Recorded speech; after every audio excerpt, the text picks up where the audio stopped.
While volunteers fan the streets of downtown to count every homeless person living on the streets, local law enforcement went into areas not easily seen. Chula Vista Police took 10 News reporter Nate Holmes into a secluded homeless encampment in the South Bay.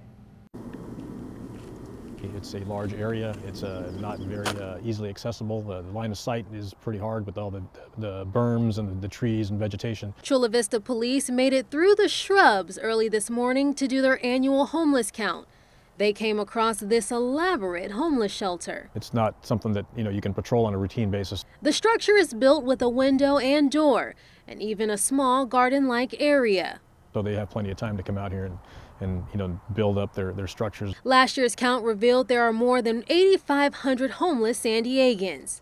But that number may not include those living in these kinds of out-of-sight encampments. It's next to impossible to try and find all of them. So this year, Chula Vista Police used drones to get a more accurate number. It's important for us to get an accurate count of the number of homeless people that we have in our community, because that's tied to funding and resources being allocated to the areas with the most need. So is this where you normally sleep, out here?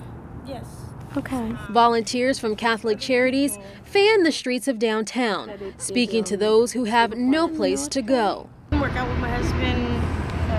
We have our ups and downs, and he went his way and I went mine. Another change to this year's count. We actually approach people on the street and ask questions, so that's a first for all of us. We'll see how much of a difference that makes when we get the results this spring.